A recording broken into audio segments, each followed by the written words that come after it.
श्रीपादराजं शरणं प्रपद्ये। ओम सर्व जगद्रक्षाय गुरु दत्तात्रेयाय श्रीपाद श्रीवल्लभ परमात्मने नमः।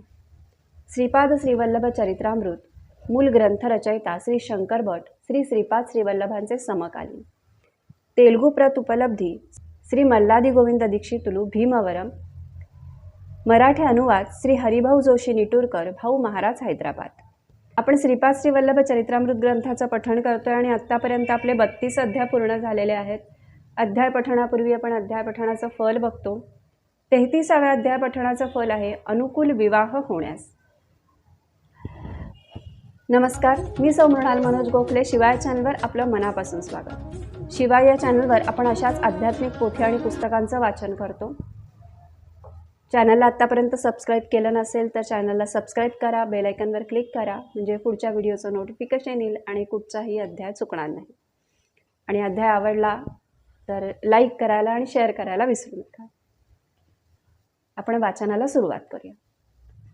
श्रीपादराजं शरणं प्रपद्ये। अध्याय 33। रमणी आणि नरसिंह रायडू यांचा विवाह श्रीपादांनी स्वतःच करविला।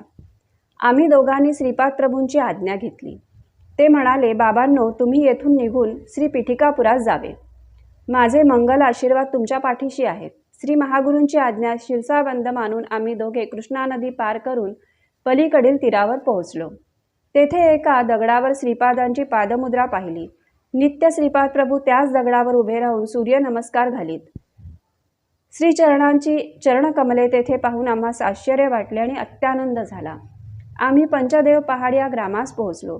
तेथे अल्पोपहार करून पुढच्या प्रवासास प्रारंभ केला। एका ज्वारीच्या शेतातील पायवाटेने चालत असताना त्या शेताच्या मालकाने आमचे स्वागत केले। खाण्यास मधुर फळे आणि गोड ताक दिले। त्यांचे नाव नरसिंह रायडू असे होते। त्याने स्वतःचे घर शेतामध्येच बांधले होते व तो तेथेच राहत असे। एक दिवस त्यांच्या घरी विश्रांती घेऊन त्यांचे आदरातिथ्य स्वीकारावे अशी इच्छा त्याने व्यक्त केली। आम्ही त्यांच्या विनंतीस मान देऊन एक दिवस तेथे राहिलो। त्याने श्रीचरणांचे लीलावैभव सांगण्यास सुरुवात केली। बाबांनो, माझे नाव नरसिंह रायडू आहे। मी लहानपणी अत्यंत दुर्बल आणि भित्रा होतो। माझे माता पिता मी लहान असतानाच दिवंगत झाले। मी माझ्या मामांच्या छत्रछायेत वाढलो। माझी मामी फारच तापट स्वभावाची होती। घरात भरपूर काम करावे लागे, शिवाय शेतातील कामे पण करावी लागत। माझ्या मामाची एक मुलगी होती, तिचे नाव रमणी असे होते। तिचे सौंदर्य पूर्ण गावातील आमच्या कुलसंस्थांच्या सगळ्या मुलींपेक्षा अपूर्व होते। ती सद्गुण संपन्न असून तिच्यात देवभक्ती होती।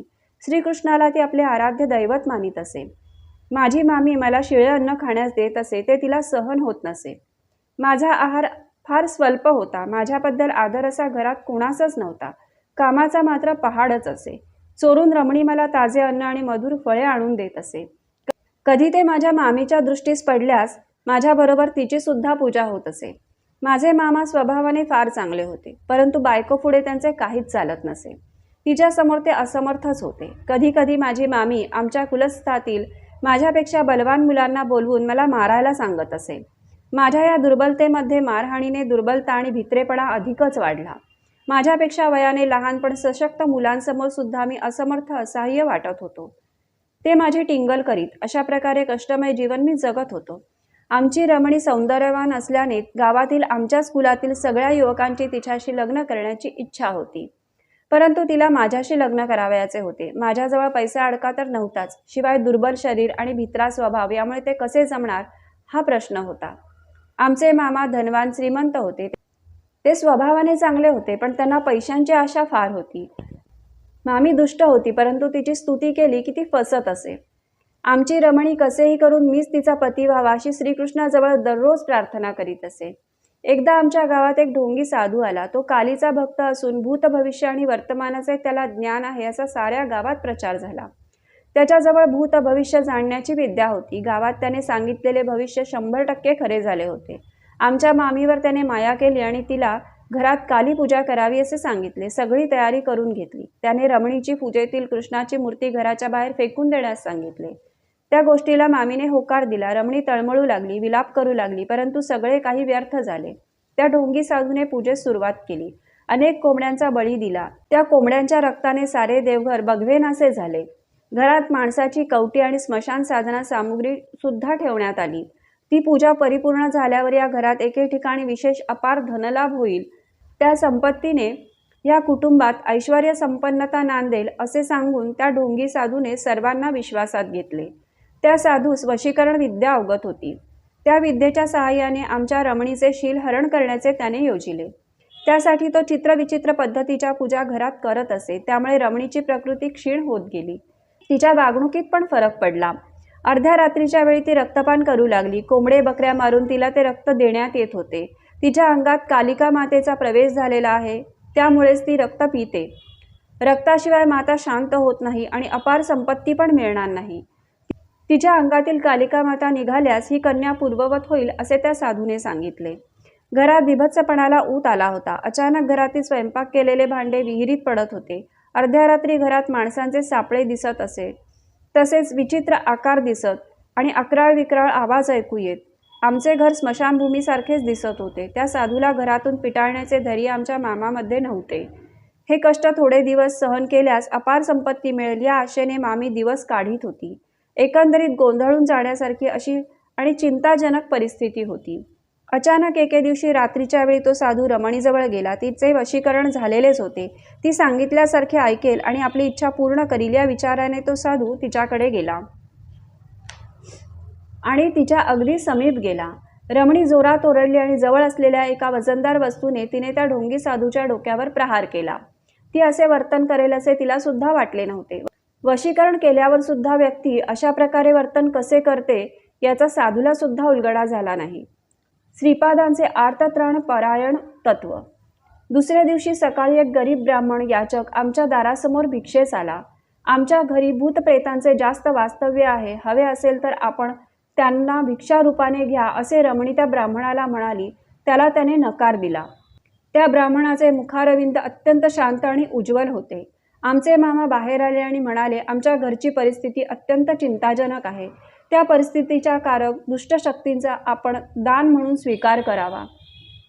तेवढ्यातच मामी पण बाहेर आली आणि म्हणाली, आमच्या घरात तुम्हाला देण्यास काही नाही. आमच्या घरचे दारिद्र्य आपण भिक्षा म्हणून स्वीकारावे. त्यावेळेस मी पण तेथेच होतो. मी म्हणालो, स्वामी, माझ्याकडे वंशपारंपरिक असलेले एक चांदीचे ताईत आहे. आपली संमती असेल तर तो ताईत मी अर्पण करतो. ते भिक्षा म्हणून स्वीकारावे. त्याचा त्याने स्वीकार केला. इतक्यातच ढोंगी साधू स्मशानातून माणसांचे कपाल घेऊन आला. तो अट्टहासाने म्हणाला, अरे भिक्षुक ब्राह्मणा, तू नाकारलेस तरी मी या मानव कपालाची भिक्षा घालीन. तिचा स्वीकार कर. त्या ब्राह्मणाने त्या भिक्षेचा अस्वीकार केला. तितक्यात आमच्या घरात एक दिव्य प्रकाश दिसला आणि तो भिक्षेस आलेला ब्राह्मण अदृश्य झाला. त्या दिव्य प्रकाशामुळे ढोंगी साधूच्या सर्व अंगाची भयंकर आग होऊ लागली. त्या प्रकाशातील किरण रमणीवर पडले आणि ती एकदम पूर्ववत झाली. मामीला पक्षवात होऊन ती धरणीवर पडली. मामांना भीतीने सर्वांगास कापरे भरले. मला मात्र विपरीत धैर्य आले. माझ्या शरीरात शक्तीचा प्रवेश होऊन माझे मलाच मी अत्यंत बलवान वाटू लागलो. त्या मांत्रिकाच्या तोंडातून सारख्या रक्तधारा वाहू लागल्या आणि त्याच्यातील सर्व शक्तींचा नाश झाला. त्या दिव्य तेजोमय प्रकाशाचे एका मानव रूपात रूपांतर झाले. ते आर्तत्राण परायण, समस्त देवी देवता स्वरूपी, आदि मध्य आणि अंतरहित असलेले दिव्य भव्य तेजोमय स्वरूपाचे श्रीपाद श्रीवल्लभच होते. श्रीपाद श्रीवल्लभ म्हणाले, काली माता खरे पाहता मानवात लपलेल्या कामक्रोधादी राक्षसांचा ध्वंस करते. ती कोंबड्या बकऱ्या वगैरे कधीच मागत नाही. या प्राणमय जगातील राक्षस शक्तीच कालिका रूप धारण करून निरनिराळ्या प्राण्यांचे बळी मागते. खऱ्या खऱ्या काली मातेचे शुभ लक्षणे प्रेम, शांती, दया वगैरे असतात. या प्राणमय विश्वातील राक्षसी शक्ती, असुरी शक्ती, भूतप्रेतादी शक्ती आम्ही देवता आहोत असे सांगून क्षुद्र विद्येचे प्रदर्शन करतात.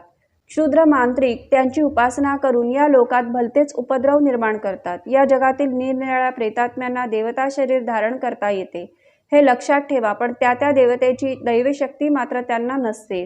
श्रीपाद प्रभू पुढे म्हणाले, धर्मरक्षणार्थ माझा जन्म होतो असे मी वचन दिलेले आहे. त्याला अनुसरून धर्मसंस्थापनार्थ श्रीपाद श्रीवल्लभांचा अवतार झाला आहे. हा अवतार दया, शांती, प्रेम, करुणा अशा अनंत शक्तींचे मिश्रण आहे. आमच्या घराची शुद्धी करून ढोंगी साधूला पिटाळून लावले. श्रीपादांच्या अनुग्रहाने मामी बरी झाली. श्रीपादांनी आम्हाला आशीर्वाद देऊन माझा आणि रमणीचा विवाह स्वहस्ताने केला. तेव्हा मी जेमतेम 12 वर्षांची मूर्ती होतो. श्री प्रभूंचे वास्तव्य पिठिकापुरातच होते. मायारूपाने ते पंचदेव पहाड या ग्रामात सुद्धा राहत. त्यांनी आम्हास ह्या अक्षता दिल्या होत्या. शंकर भट्ट आणि धर्मगुप्त या नावाचे दोघेजण येतील त्यांना थोड्या अक्षता द्याव्या असे त्यांनी सांगितले होते. आहा, किती लीलामय स्वरूप आहे श्रीपाद वल्लभांचे. श्रीपाद श्रीवल्लभांचा जय जयकार असो.